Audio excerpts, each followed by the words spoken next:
oitavo ano, tudo bem com vocês? Hoje nós teremos mais uma aula de língua portuguesa não presencial. Continuamos estudando à distância, ainda não é possível estarmos juntos. A professora está com muitas saudades de vocês, mas precisamos ficar em casa. Eu estou aguardando algumas atividades de alguns alunos que ainda não me enviaram. Por gentileza, enviem, né, e deixem tudo em dia, certo? Então vamos fazer as correções na apostila na página 39. A professora sabe que é bastante atividade, mas nessas atividades nós já estamos fazendo a revisão de alguns conteúdos que nós já vimos. Nós já vimos no sexto, no sétimo, né, os adjetivos. Agora nós estamos vendo a flexão desses adjetivos já nas atividades. Então, aqui na página 39, na questão 21, observe o seguinte trecho retirado do artigo Não ao ódio na rede. Autênticos campos de batalha polarizados. Letra A. Reescreva o trecho como se tratasse de um único campo de batalha. Então, autêntico campo de batalha polarizado. Letra B. Reescreva o trecho trocando campos de batalha por arenas de batalha. Então, autênticas arenas de batalha polarizadas. C. Ao modificar o substantivo, quais mudanças acontecem com os adjetivos que o acompanham? Lembrando que adjetivos são aquelas palavras que dão características ao substantivo.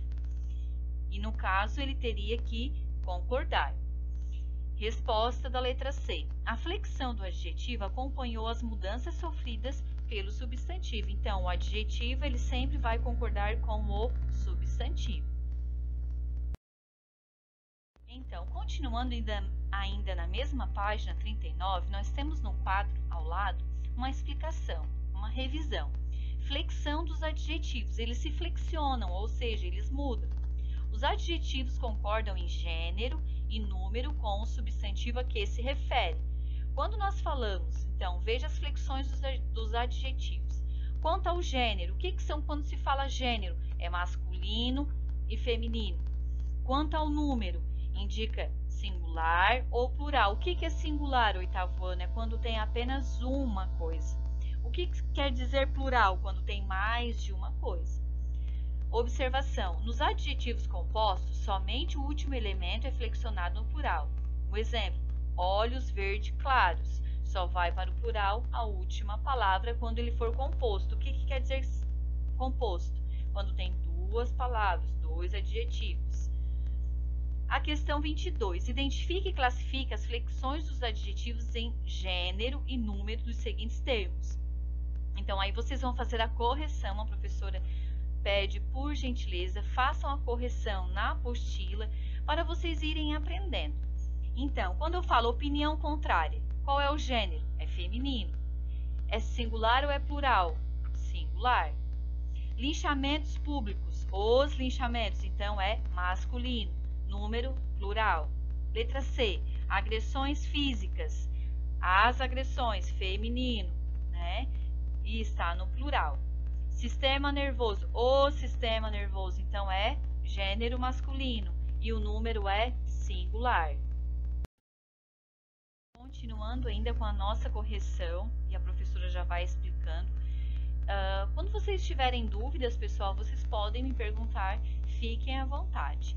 Então, aqui na questão 23, vocês teriam que colocar os adjetivos ali no quadro, né, as palavras ali na tabela, e colocar o gênero oposto. Se estivesse no feminino, vocês teriam que escrever um masculino, e assim por diante, masculino ou feminino. Então, bom, o oposto, boa, né? Masculino singular e o feminino singular fica igual. Sociais, sociais igual. Virtuais, masculino e virtuais, feminino. Tóxicos, tóxicas. Violentos, violentas. Ofensivos, ofensivas. Severos e severas. Adjetivos agora ali do lado, adjetivos uniformes e biformes. Qual a diferença? Os adjetivos podem variar, ou seja, eles podem mudar ou não em forma ou concordar com o substantivo ao qual estão ligados. A partir dessa diferença, serão classificados como uniformes, quando tem apenas uma forma, né, para o feminino e para o masculino, ele não vai mudar. Biformes é quando possui duas formas distintas, uma para o masculino e uma outra para o feminino. Por exemplo, menino bonito. Bonito está concordando com o menino.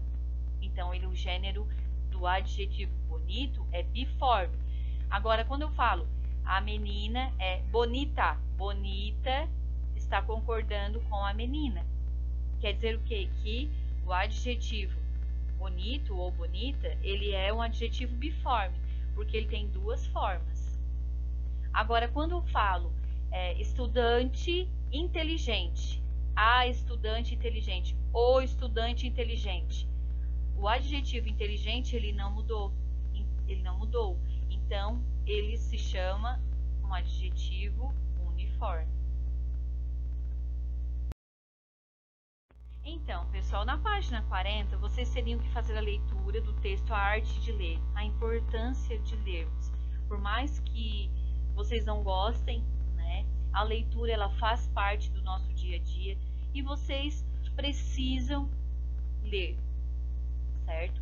Por enquanto, a professora ainda não enviou nenhum livro para vocês fazerem a leitura, mas daqui uns dias a professora estará pedindo novamente a leitura de livros para vocês.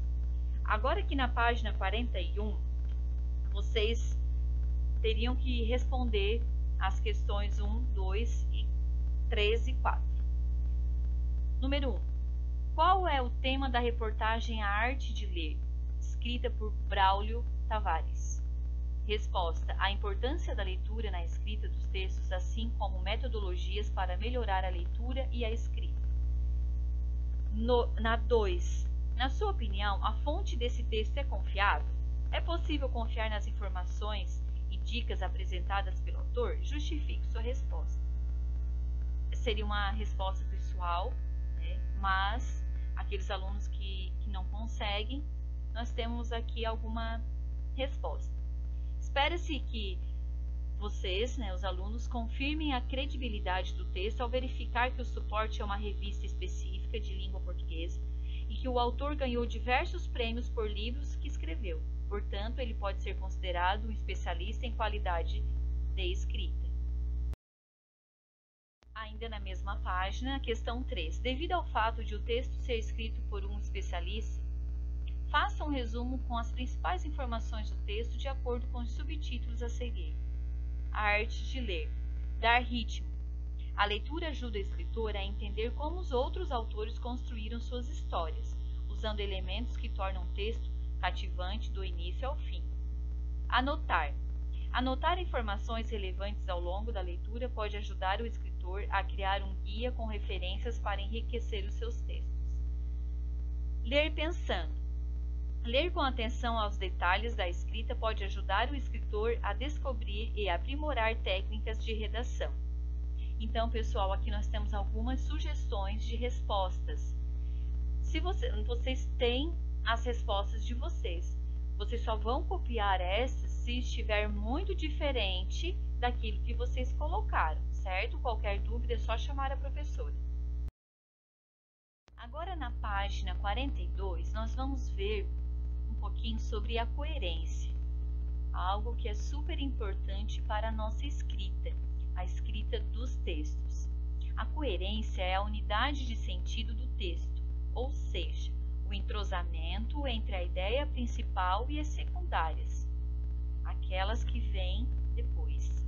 Ser coerente é ser racional, como quando alguém consegue utilizar de uma sequência de informações lógicas para transmitir uma mensagem, evitando contradições ou dúvidas sobre determinado assunto. Por exemplo, então, no meu texto, quando eu vou escrever um texto, eu preciso ter minhas ideias organizadas. Quando eu organizo as minhas ideias, isso se chama coerência. Então, quando eu faço o primeiro parágrafo, o segundo parágrafo, o terceiro parágrafo, eu preciso utilizar a coerência. As minhas ideias, elas precisam estar organizadas nos parágrafos de qualquer texto que eu for escrever. Eu não posso escrever sobre uma coisa em um parágrafo, escrever outra coisa no segundo, outra coisa no terceiro. Eu tenho que ter coerência nas minhas ideias, eu tenho que ter as minhas ideias organizadas para que a pessoa que vai ler o meu texto, ela consiga entender. Quando a pessoa consegue entender o texto que eu fiz, quer dizer que o texto está coerente, ele tem coerência, certo?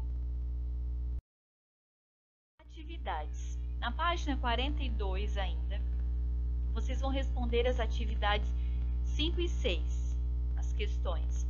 Ao término, vocês vão registrar uma foto e enviar para a professora. Qualquer dúvida, eu estou à disposição de vocês.